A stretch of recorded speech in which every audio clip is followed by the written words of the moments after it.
حضرت عیسیٰ علیہ السلام کے 4 معجزات۔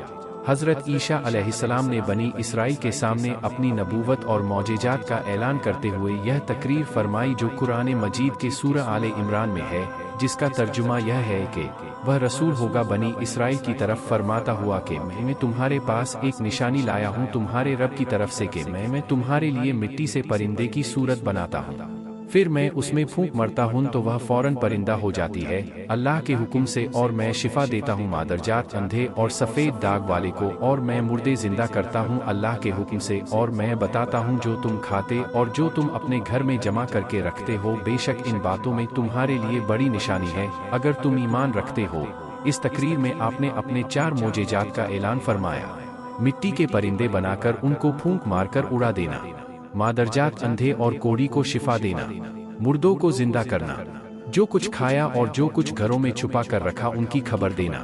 اب ان 4 معجزات کی تفسیر یوں ہے: مٹی کے پرندے بنا کر اڑا دینا، جب بنی اسرائیل نے یہ معجزہ طلب کیا کہ مٹی کا پرندہ بنا کر اڑا دے تو آپ نے ایک مٹی کا چمگادڑ بنا کر اڑا دیا۔ حضرت عیسیٰ علیہ السلام نے پرندوں میں سے چمگادڑ کو اس لیے شامل کیا کہ پرندوں میں سے سب سے مکمل اور عجیب و غریب یہی پرندہ ہے، کیونکہ اس کے آدمی کی طرح دانت بھی ہوتے ہیں اور وہ آدمی کی طرح ہنستا بھی ہے، اور یہ بغیر پر کے اپنے بازوؤں سے اڑتا ہے، اور یہ پرندہ جانوروں کی طرح بچہ پیدا کرتا ہے اور اس کو ہیج بھی آتا ہے۔ روایت میں آتا ہے کہ جب تک بنی اسرائیل اس پرندے کو دیکھتے رہتے تب تک یہ پرندے اڑتے رہتے، اور جیسے ان کی نظروں سے اوجھل ہو جاتے تو وہ گر کے مر جاتے۔ ایسا اس لیے ہوتا تھا کہ خدا کے پیدا کیے ہوئے اور بندے کے پیدا کیے ہوئے میں فرق مور امتیاز باقی رہے۔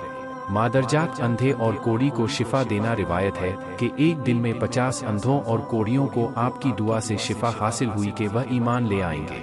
مردوں کو زندہ کرنا۔ روایت ہے کہ آپ نے 4 مردوں کو زندہ فرمایا تھا، حاضر اپنے دوست کو، ایک بڑھیا کے لڑکے کو، ایک کیسر وصول کرنے والے کی لڑکی کو، اور حضرت سام بن نوح علیہ السلام کو۔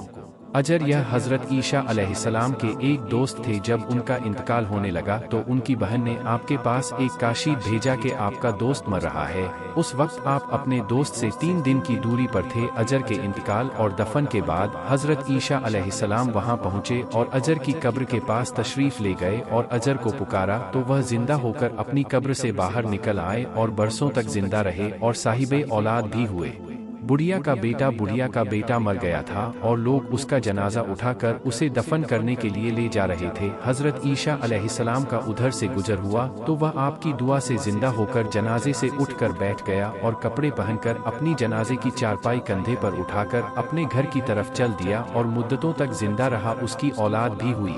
آسد کی بیٹی، ایک چنگی وصول کرنے والے کی بیٹی، مر گئی تھی۔ اس کی موت کے ایک دن بعد حضرت عیسیٰ علیہ السلام کی دعا سے وہ زندہ ہو گئی اور بہت دنوں تک زندہ رہی اور اس کے بچے بھی ہوئے۔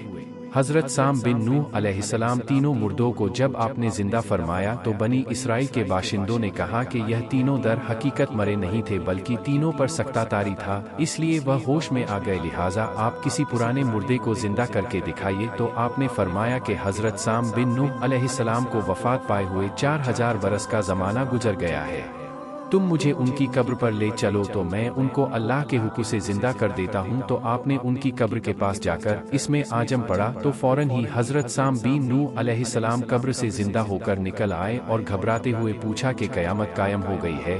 پھر وہ حضرت عیسیٰ علیہ السلام پر ایمان لائے۔ پھر تھوڑی دیر بعد ان کا انتقال ہو گیا۔ جو کھایا ہوتا اور جو چھپایا ہوتا وہ بتا دیتے۔ حدیث شریف میں ہے کہ حضرت عیسیٰ علیہ السلام بنی اسرائیل کے بچوں کو ان کے ماں باپ جو کھاتے اور جو اپنے گھروں میں چھپا کر رکھتے ان کے بارے میں بتا دیا کرتے تھے۔ جب ان بچوں کے ماں باپ نے ان سے پوچھا کہ تمہیں ان باتوں کی خبر کیسے ہوتی ہے تو بچوں نے بتا دیا کہ حضرت عیسیٰ علیہ السلام انہیں بتاتے ہیں۔ یہ سن کر ان کے ماں باپ نے بچوں کو عیسیٰ علیہ السلام کے پاس جانے سے منع کر دیا تھا کہ حضرت عیسیٰ علیہ السلام جادوگر ہیں۔